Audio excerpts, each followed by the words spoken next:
Évangiles vous sont donnés d'une nouvelle manière, ici et maintenant. Cette grâce et cette paix vous sont données de la part de celui qui est l'origine et l'accomplissement de toute existence, Dieu. Aujourd'hui encore, dans ce cadre magnifique, le Seigneur nous appelle. Il nous rassemble, il nous unit afin que notre intelligence soit éveillée, afin que notre cœur soit épanoui. Alors, soyons reconnaissants, soyons dans la gratitude pour ce moment qui nous est offert à présent, pour ce temps de recueillement qui est mis à part dans notre existence. Voici un instant de grâce, de paix, d'écoute, de louange, un temps où par l'Esprit nous apprenons de l'Évangile à vivre en laissant grandir en nous la foi, l'espérance et l'amour. Amen. Et nous chantons. Les cieux, dans l'amour dont nous sommes aimés, assurés de cet amour qui n'est pas d'un jour, c'est un amour de toujours, du Dieu de Jésus-Christ, nous pouvons en toute lucidité reconnaître nos fragilités, nos vulnérabilités, nos incohérences, notre état de pécheur. Prions.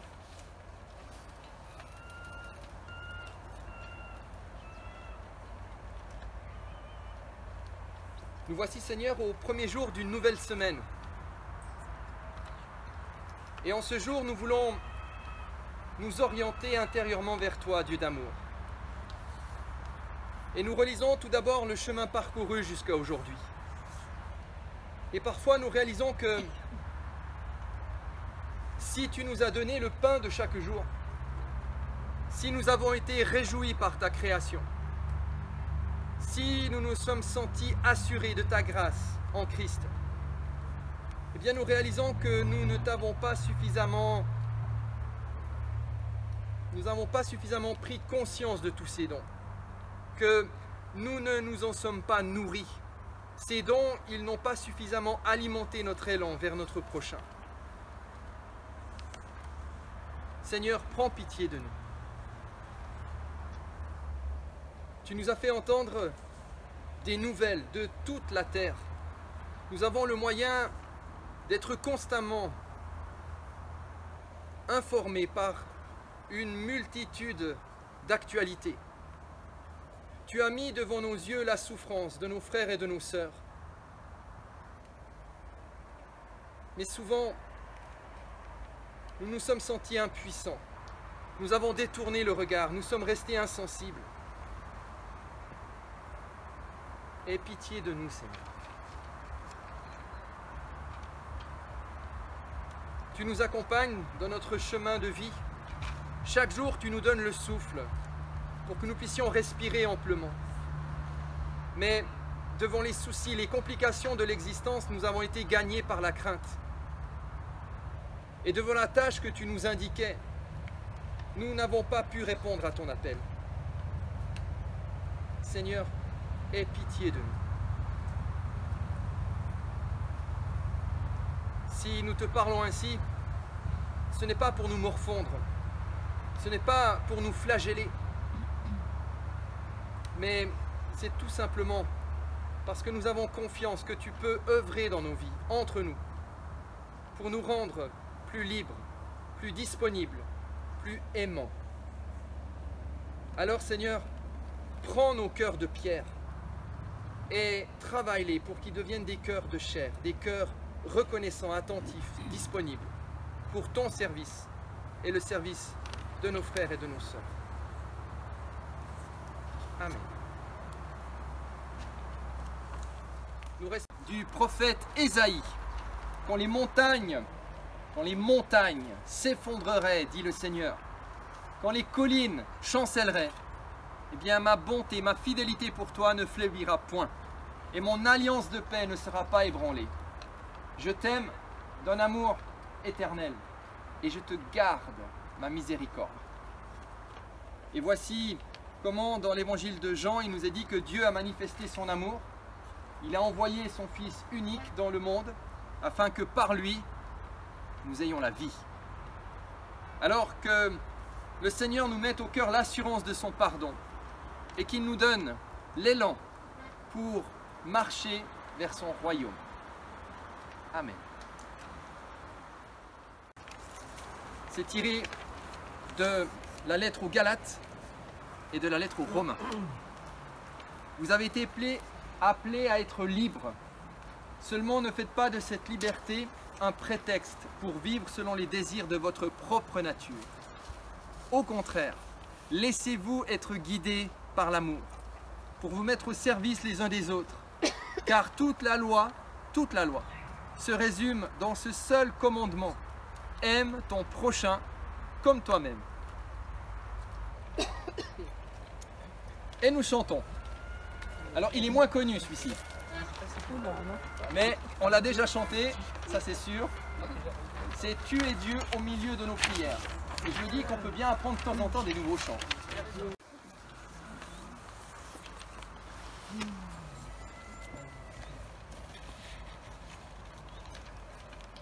Nous allons dans quelques instants relire un passage des Écritures bibliques. Un passage qui sera tiré de l'Ancien Testament, dans le livre du prophète Zacharie. Ce n'est pas un passage qu'on lit tous les dimanches. Il n'empêche que pour entendre dans ces vieilles paroles, eh bien, un souffle, pour recevoir de ces vieilles paroles une étincelle de vie qui nous parle et qui nous accompagne aujourd'hui, je vous invite à rester dans cet état de prière, c'est-à-dire dans cette sensation que nous sommes vivants, nous avons reçu de la vie et que c'est un formidable mystère de recevoir cette vie, de rester dans cet émerveillement et cette reconnaissance. Prions.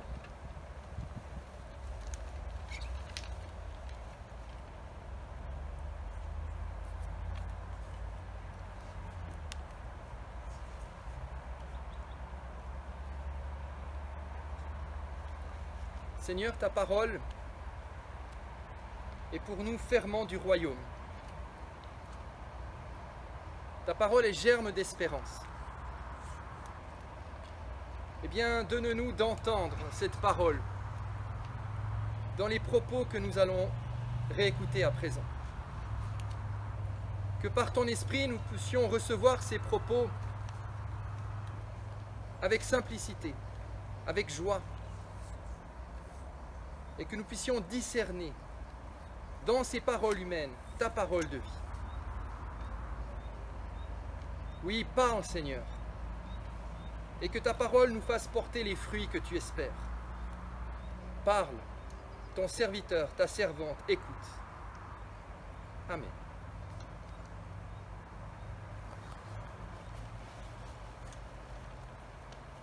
Livre du prophète Zacharie, au chapitre 4.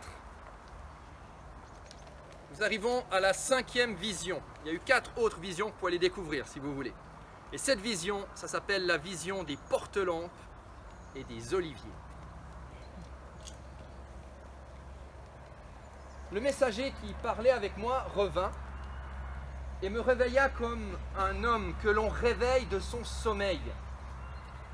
Et le messager me dit, que vois-tu ? Je répondis, je vois un porte-lampe tout en or, avec un réservoir à son sommet et 7 lampes dessus. Il y a 7 becs sur les 7 lampes qui sont à son sommet. 2 oliviers surplombent ce porte-lampe. L'un des oliviers est à la droite du réservoir et l'autre à sa gauche. Je demandai au messager qui parlait avec moi, « Qu'est-ce donc, mon Seigneur ?» Et le messager me répondit, « Ne sais-tu pas ce que c'est ?» Je dis, « Non, mon Seigneur. » Alors il me dit, « Voici la parole du Seigneur pour Zorobabel. Ce n'est pas par la puissance, ce n'est pas par la force, c'est par mon souffle, dit le Seigneur Adonai des armées. » Et puis un peu plus loin, ces 7 lampes, ce sont les yeux du Seigneur qui parcourent toute la terre. Et je demandais au messager, que sont ces 2 oliviers à la droite du porte-lampe et à sa gauche? Je l'interrogeais une deuxième fois, que sont les 2 rameaux d'olivier qui sont près des 2 conduits d'or, d'où coule l'or? Et le messager me répondit, Ne sais-tu pas ce qu'ils sont? Je dis non, mon Seigneur. Alors le messager dit, ce sont les 2 hommes de l'huile nouvelle. Ce sont les 2 hommes qui se tiennent debout devant le Seigneur de toute la terre. Seigneur, ta parole est lumière et grâce. Ouvre nos oreilles pour que nous la recevions et en vivions. Amen.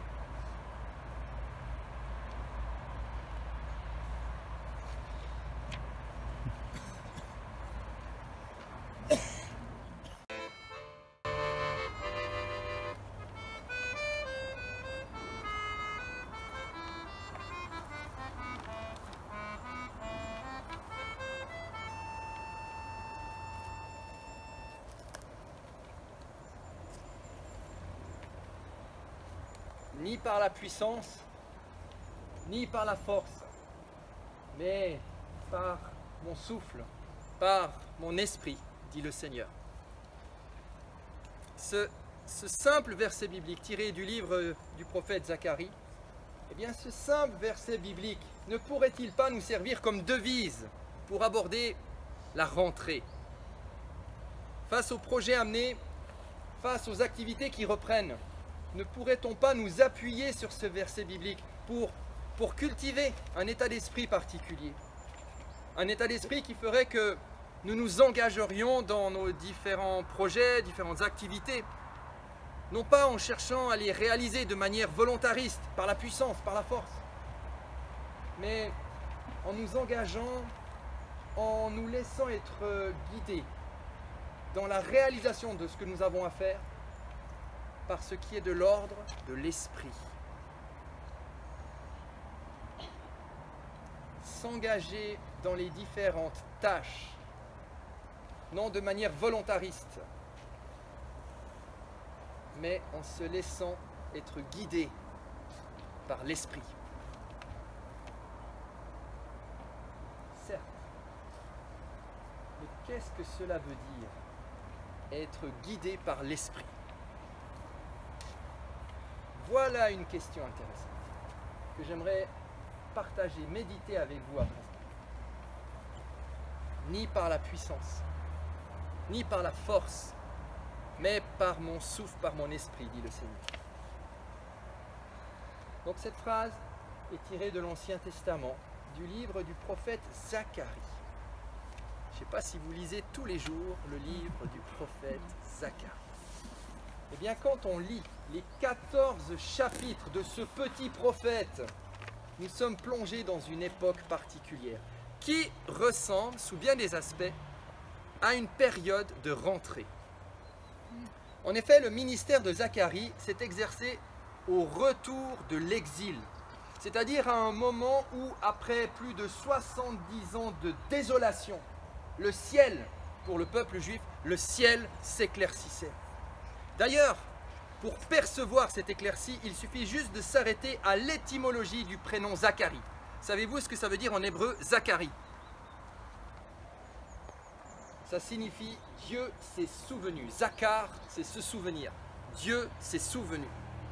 Eh bien, cette étymologie porte en elle la conviction que les temps sombres de l'envahissement du royaume de Juda, les temps sombres de la destruction de Jérusalem, de la déportation en exil à Babylone, eh bien, tous ces temps sombres sont désormais révolus, car l'envahisseur a été vaincu. À l'époque du prophète Zacharie, Babylone est désormais aux mains d'empereurs perses, des empereurs qui ont été beaucoup plus cléments vis-à-vis des Juifs en exil et qui accordèrent à ces derniers le droit de retourner chez eux pour reconstruire la capitale, Jérusalem, et le temple de Jérusalem. Donc, l'étymologie du prénom Zacharie rappelle que tous ces événements historiques ont été interprétés comme étant des signes que Dieu, à ce moment-là, le Dieu s'est souvenu de sa fidélité. Dieu s'est souvenu de son alliance. Et si vous feuilletez l'Ancien Testament, dans de nombreux passages, vous verrez que l'exil est décrit comme étant une catastrophe. Alors, en miroir, nous pourrions raisonnablement imaginer que du coup, la période du retour de l'exil, eh bien que cette période est décrite comme une période lumineuse, comme une période pleine d'énergie, d'espérance. Eh bien quand nous lisons le livre de Zacharie, nous réalisons que cela n'a pas été le cas. Les temps nouveaux sont là, mais la restauration tarde. Zorobabel, si vous cherchez des prénoms, là vous êtes original. Zorobabel, eh bien, qui était un juif exilé portant un nom perse. Très intéressant. Ça veut dire que l'exil, ça n'a pas été que la catastrophe, il s'est tout à fait bien acclimaté dans sa culture d'exil, puisqu'il s'appelle Zorobabel. Eh bien, Zorobabel, un juif exilé, arrive dans la capitale du royaume de Juda. Et dans ses bagages, qu'est-ce qu'il a? Il a le permis de construire. Il a l'autorisation officielle de l'empereur perse pour que le temple de Jérusalem soit reconstruit. Tous les obstacles politiques, tous les obstacles économiques sont désormais levés. Rien n'empêche plus le chantier de commencer. Or, voilà que Zorobabel est confronté à un nouvel obstacle bien particulier. Il trouve en face de lui des gens indifférents, pas motivés. Zorobabel a beau brandir victorieusement l'autorisation officielle, ses propos tournent à vide. Il n'accroche pas l'attention de ses auditeurs. Autour de lui, les gens ne se mobilisent pas. Le chantier n'avance pas. Et c'est dans ce contexte-là que le prophète Zacharie adresse, au nom du Seigneur, cette parole à Zorobabel. Ce n'est pas par la puissance, ce n'est pas par la force, mais par mon esprit, par mon souffle, dit le Seigneur. Il y a, je crois, quelque chose de lumineux dans ce propos.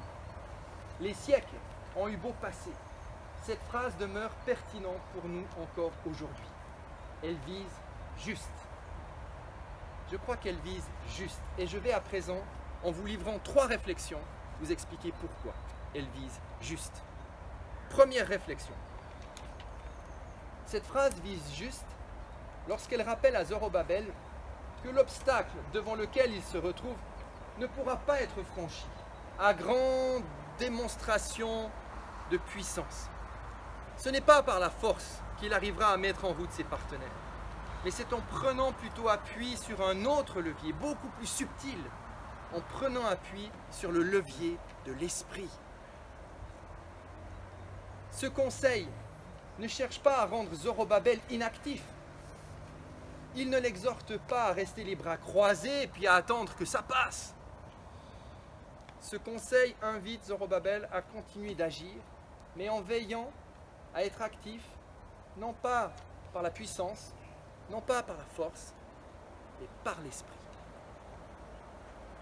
Ce verset n'est pas un appel à la passivité, mais plutôt c'est une invitation à s'ouvrir pour recevoir d'au-delà de soi-même, pour recevoir une inspiration permettant d'accomplir l'œuvre qui doit être accomplie.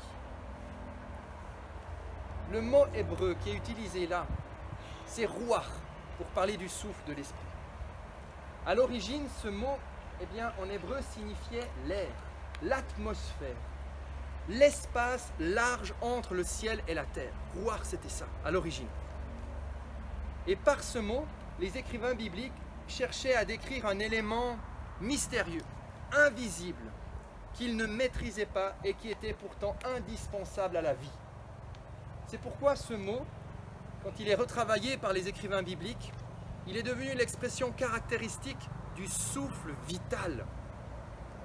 Ce souffle vital que l'on reçoit d'au-delà de nous-mêmes, de Dieu, et grâce à qui nous pouvons mener notre vie. Ce souffle vital que nous ne maîtrisons pas, qui est don.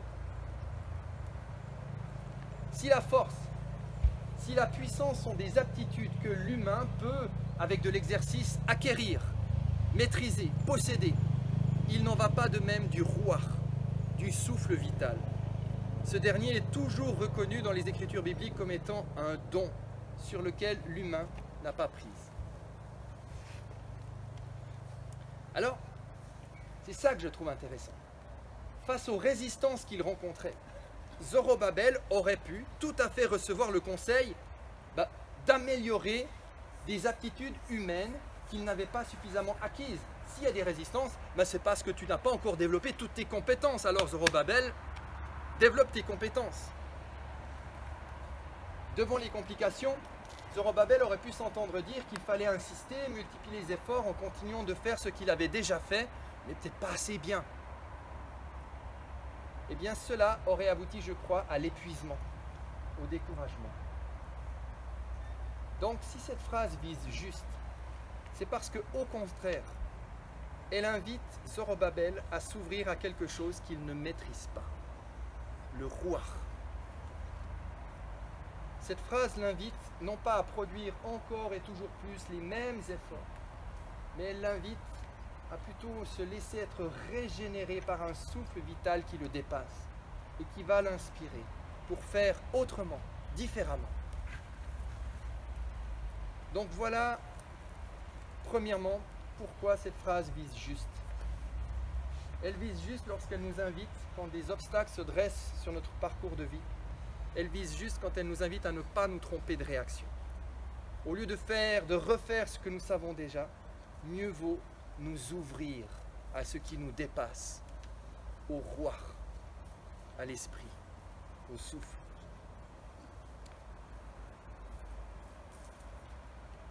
Si cette phrase vise juste, je crois que c'est aussi pour une deuxième raison. Je ne sais pas si vous avez remarqué, mais Zorobabel est invité à agir non pas simplement par l'esprit, mais par mon esprit. Sous-entendu l'esprit du Seigneur. Et ce pronom possessif, là, il est salutaire. Car il rappelle que Zorobabel n'a pas à s'approprier le projet dans lequel il s'est engagé. Ce projet, ce n'est pas le sien. Ce projet, il en est responsable, pas le propriétaire. Ce pronom possessif, mon esprit, rappelle également que Zorobabel n'est pas le seul à porter le souci de la réalisation du projet. Autour de lui, il peut compter sur un soutien qui est tout aussi concerné, voire même plus concerné que lui. Ainsi, l'enjeu dans ce projet n'est pas que Zorobabel fasse tout, mais plutôt qu'il apprenne à faire alliance avec celui qui, comme lui, désire la réalisation des choses. Ainsi, l'enjeu, c'est que Zorobabel n'a pas à suivre absolument et fixement l'idée qu'il a lui en tête, son idée, mais il a plutôt à rester ouvert à l'esprit d'un autre. Je crois que dans nos différents engagements, dans nos différentes responsabilités, le découragement nous guette lorsque nous nous sentons seuls à porter tout. Lorsque nous sentons sur nos épaules le poids écrasant de la réalisation des choses. Lorsque nous nous sentons seuls à avoir en tête l'idée qu'il faut suivre pour mener la barque à bon port et qu'il n'y a personne d'autre qui a cette bonne idée que nous avons. Eh bien, dans ces moments-là, cette phrase biblique vise juste parce qu'elle nous fait réaliser combien nous sommes entourés de soutien, de relais, de personnes tout aussi concernées que nous le sommes dans la réalisation des choses. Cette phrase biblique vise juste en nous invitant à ne pas vouloir réaliser absolument l'idée que nous avons en tête, mais plutôt en nous invitant à accueillir ce qui advient, en nous laissant être guidés, non pas par notre idée, mais par l'esprit qui a inspiré cette idée. Ainsi, cette phrase biblique vise juste lorsqu'elle me rappelle que je n'ai pas à réaliser mon projet, mais j'ai plutôt à toujours écouter son esprit. Voilà pour le deuxième point. Venons-en à présent à ma troisième et dernière réflexion. Quand nous feuilletons le livre du prophète Zacharie, nous réalisons que Zorobabel ne s'est pas confronté qu'à de l'indifférence. Il y avait autour de lui d'autres personnes motivées à reconstruire le temple, mais qui, pour cela, voulaient agir pas comme lui, mais autrement, d'une autre façon, en prenant des chemins différents. Et dans le chapitre 4 que nous avons réentendu tout à l'heure, il était justement question de deux oliviers qui se tenaient à côté du portelan, l'un à droite et l'autre à gauche. Eh bien, les différents exégètes proposent l'interprétation suivante. Ils disent que l'un de ces oliviers représente justement Zorobabel. Zorobabel qui était plutôt un leader politique. Tandis que l'autre arbre, l'autre olivier représente le grand prêtre de l'époque. Zacharie en parle dans un autre chapitre, je n'ai pas tout voulu vous lire. Et ce grand prêtre de l'époque s'appelait Josué. Donc c'était un leader religieux. Et le prophète Zacharie brosse un tableau, vous en conviendrez, équilibré, harmonieux. Chacun de ces leaders, même s'il occupe des fonctions différentes, se retrouve à une place équivalente qui leur permet cette place d'articuler en bonne intelligence leurs compétences. Ces deux leaders ne sont pas en opposition, en rivalité, mais ils sont en complémentarité. L'un à gauche, l'autre à droite, mais à la même place, au même niveau, autour du portelan.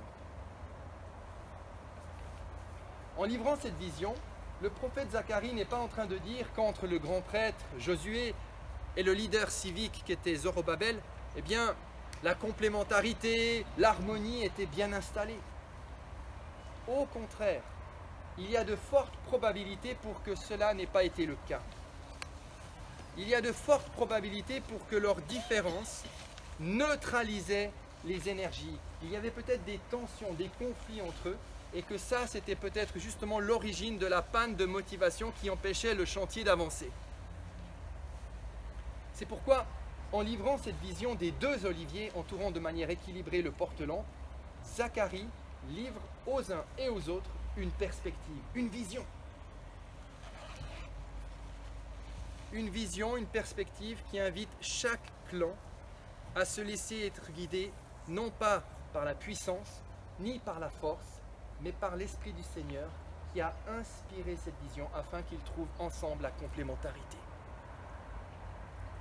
Ainsi, si cette phrase biblique vise juste, c'est parce qu'elle rappelle qu'être guidé par l'Esprit du Seigneur, c'est écouter une voix qui vient de plus loin que tout ce qu'on entend dans notre tête ou dans notre cœur et qui nous pousse à la rivalité.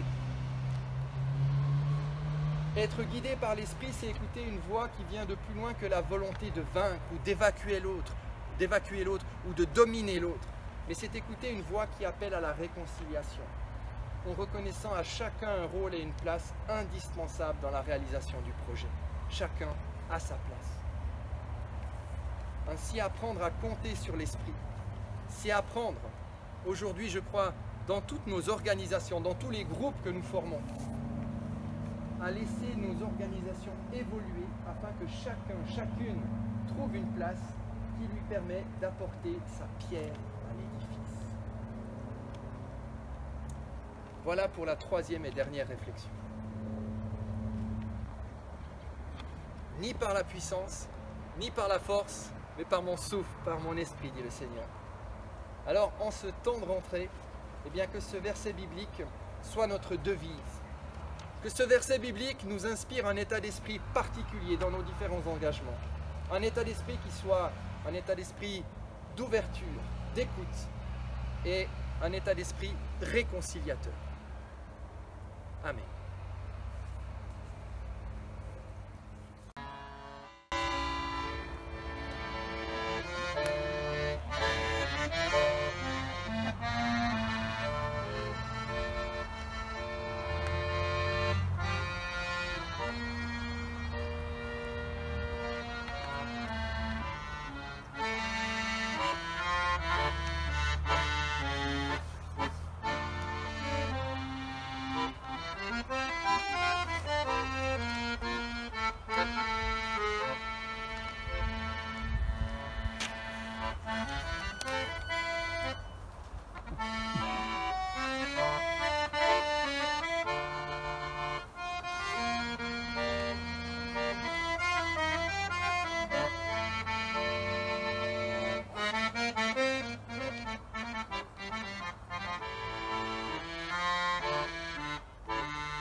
Eh bien, le Seigneur nous accompagne là où nous mène notre chemin, que sa présence nous rappelle des paroles essentielles, ni par la puissance, ni par la force, mais par mon souffle. Que cette parole puisse nous inspirer et que nous puissions aborder tout ce que nous avons à faire avec un esprit renouvelé. Allons avec sa bénédiction, celle qui vient du Père, du Fils et du Saint-Esprit. Amen.